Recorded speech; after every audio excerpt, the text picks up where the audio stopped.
Assalamualaikum warahmatullahi wabarakatuh. Saya Nurul Suraya binti Yusof.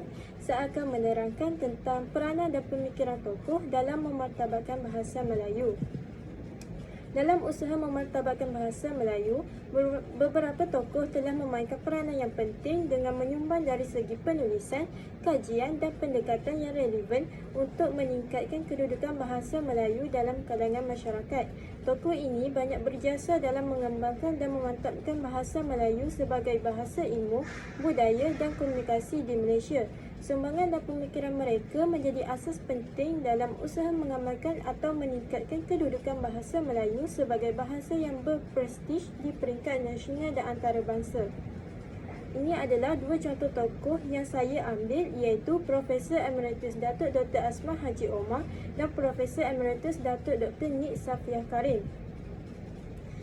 Ini adalah biodata Profesor Emeritus Datuk Dr. Asmah Haji Omar. Beliau dilahirkan di Jitra, Kedah pada 5 Mac 1940. Beliau merupakan pakar nahwu dalam bahasa Melayu dan tokoh terkenal dalam bidang perancangan bahasa. Beliau pernah menyandang jawatan Dekan Fakulti Bahasa dan Linguistik dan Timbalan Naib Chancellor di Universiti Malaya. Pada tahun 2000, beliau dianugerahkan gelaran Doktor Pesuaratan iaitu D.Litt daripada UM kerana sumbangannya yang begitu besar dalam bidang kesarjanaan ilmu linguistik di Malaysia. Beliau menjalankan penyelidikan tentang bahasa orang asli di Sabah dan Sarawak. Beliau juga merupakan wanita Melayu Malaysia terawal yang memiliki PhD. Beliau antara orang paling lama memegang jawatan sebagai profesor dan beliau juga memegang jawatan yang tertinggi di peringkat universiti dan mula dipegang ketika beliau berusia 36 tahun sehingga beliau bersara wajib pada usia 65 tahun. Ini adalah peranan Asmah Haji Omar dalam memartabatkan bahasa Melayu.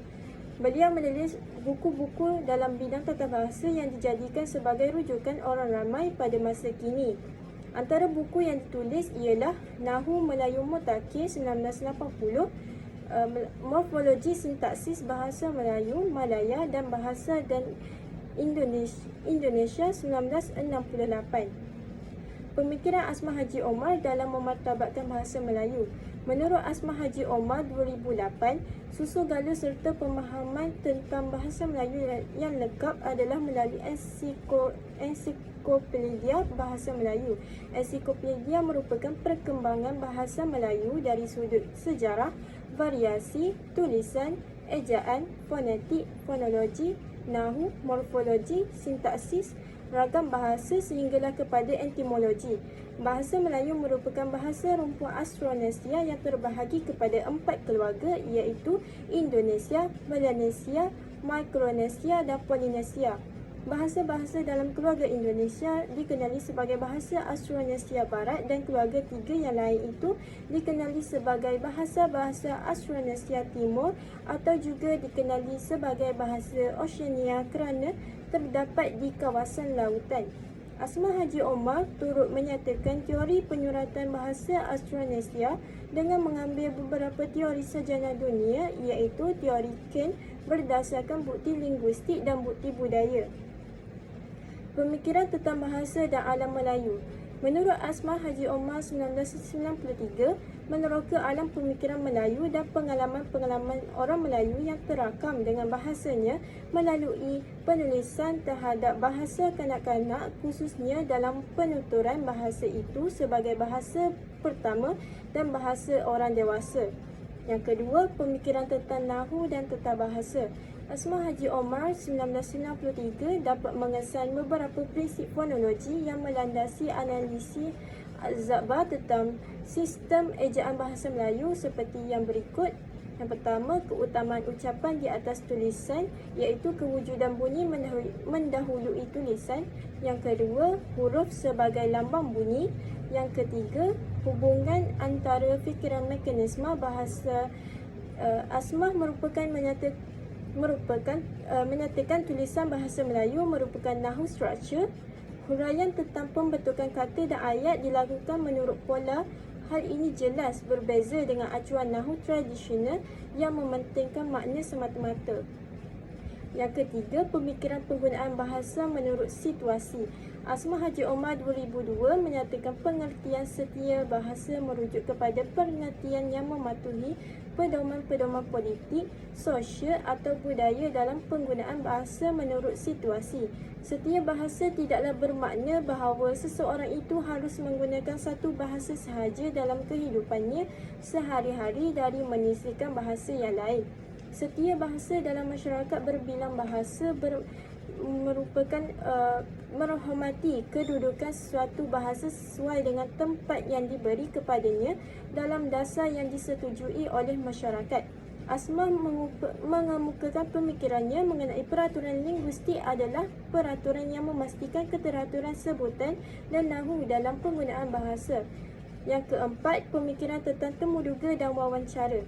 Wacana temuduga dan wawancara edisi kedua dapat membantu mereka yang ingin memahirkan diri dalam temuduga dan wawancara. Beliau memperlihatkan wacana temuduga dan wawancara sebagai genre tersendiri kerana terdapat jaringan sosial yang menimbulkan suatu wacana itu. Tujuannya adalah memberi huraian dan penjelasan tentang wacana yang berlaku dalam temuduga dan wawancara. Berdasarkan bidang wacana, jelas ia membuktikan bahawa Asma Haji Omar berfikiran jauh bagi memastikan keperluan masyarakat dipenuhi. Tokoh yang kedua, ini adalah biodata Profesor Emeritus Datuk Dr. Nik Safiah Karim. Beliau dilahirkan pada 17 Disember 1939 di Kota Baru, Kelantan. Beliau merupakan tokoh dan cendekiawan tanah air yang aktif memperjuangkan kedaulatan bahasa Melayu. Beliau merupakan salah seorang persatuan linguistik Malaysia dan pernah menjadi presiden selama 18 tahun. Gelaran Profesor Emeritus diberikan kepada Nik Safiah Karim pada tahun 2002. Nik Safiah Karim juga telah mengasaskan dua persatuan iaitu Pertiwi, Pertubuhan Tindakan Wanita Islam dan Persatuan Siswazah Wanita Malaysia. Peranan Nik Safiah Karim dalam memartabatkan bahasa Melayu ialah penggunaan bahasa Melayu yang tepat ketika berkomunikasi. Beliau juga menerbitkan lebih 35 buah buku berkaitan bahasa yang meliputi 30 buah buku tentang wanita dan 10 buah buku yang dianggap secara langsung dengan bidang baharu. Pemantapan dalam sistem bahasa menghasilkan belasan buah buku dan ratusan majalah tentang bahasa dan menerbitkan pelbagai karya berkaitan dengan tata bahasa sebagai rujukan kepada masyarakat. Pemikiran Nik Safiah Karim dalam memartabatkan bahasa Melayu, penggunaan bahasa Melayu dalam pelbagai bidang, memastikan bahasa Melayu menjadi asas pendidikan negara, memastikan buku ilmiah dan penulisan akademik ditulis dalam bahasa Melayu, tanggungjawab guru memperluaskan bahasa Melayu, menasihati orang Melayu mempelajari dan memartabatkan bahasa Melayu, tahap penguasaan bahasa Melayu yang berkesan dan lebih menumpukan kepada sosiolinguistik. Ini adalah banding beza peranan kedua-dua tokoh dalam memartabatkan bahasa Melayu. Persamaannya adalah kedua-dua tokoh ini menghasilkan buku-buku dalam bidang bahasa Melayu yang menjadi rujukan penting bagi masyarakat dan ahli akademik. Yang kedua, kedua-dua tokoh ini memainkan peranan penting dalam memantapkan tata bahasa Melayu. Buku-buku mereka membicarakan aspek tata bahasa yang membantu memperkukuh pemahaman dan penggunaan bahasa Melayu yang betul dalam kalangan masyarakat. Perbezaannya, Asma Haji Omar lebih tertumpu kepada aspek teknikal bahasa Melayu, khususnya dalam bidang tata bahasa, morfologi dan sintaksis, manakala Nik Safiah Karim menekankan kepentingan penggunaan bahasa Melayu yang tepat dan mengaplikasikan bahasa dalam komunikasi harian serta memantapkan sistem bahasa dalam masyarakat. Asma Haji Omar menghasilkan karya-karya tata bahasa yang menjadi rujukan akademik dan digunakan dalam pengajian bahasa Melayu, manakala Nik Safiah Karim menghasilkan lebih banyak karya yang pelbagai termasuk buku tentang isu wanita, artikel dan buku berkaitan bahasa yang lebih mudah diakses oleh masyarakat umum. Ini adalah banding beza pemikiran kedua-dua tokoh dalam memartabatkan bahasa Melayu. Persamaannya adalah kedua-dua tokoh ini berusaha untuk memartabatkan bahasa Melayu sebagai bahasa yang utama dan penting di Malaysia. Mereka menekankan kepentingan bahasa Melayu dalam pelbagai aspek kehidupan termasuk pendidikan, komunikasi dan ilmu pengetahuan. Kedua-duanya menekankan penggunaan bahasa Melayu yang tepat, terutamanya dalam tata bahasa, sintaksis dan struktur bahasa. Mereka menganggap penguasaan bahasa Melayu yang baik adalah penting untuk memastikan bahasa ini dihormati dan digunakan dengan betul. Perbezaannya adalah Asmah Haji Omar lebih kepada kajian akademik dan teknikal mengenal bahasa Melayu. Beliau menumpukan pada aspek linguistik seperti sejarah, variasi ejaan, fonetik fonologi, nahu morfologi, sintaksis dan etimologi. Beliau juga menekankan teori penyuratan bahasa Melayu dalam konteks rukun bahasa Austronesia, manakala Nik Safiah Karim lebih fokus kepada aspek sosio-linguistik, iaitu bagaimana bahasa Melayu digunakan dalam kehidupan seharian, peranan bahasa dalam masyarakat dan kepentingan komunikasi yang tepat. Pendekatannya lebih kepada pemantapan penggunaan bahasa Melayu dalam kalangan masyarakat. Asmah Haji Omar memberi penekanan kepada perkembangan sejarah dan struktur bahasa Melayu. Karyanya seperti Ensiklopedia Bahasa Melayu bertujuan untuk menyediakan rujukan komprehensif tentang struktur, variasi dan asal-usul bahasa Melayu, manakala Nik Safiah Karim lebih menumpukan kepada penggunaan bahasa Melayu dalam pelbagai bidang termasuk pendidikan, sains dan komunikasi. Beliau percaya bahasa Melayu harus berperanan secara praktikal dalam masyarakat dan bertanggungjawab memantapkan asas bahasa Melayu dalam sistem pendidikan serta memastikan penggunaan bahasa Melayu yang betul. Kesimpulannya, peranan dan pemikiran tokoh-tokoh dalam memartabatkan bahasa Melayu adalah sangat signifikan.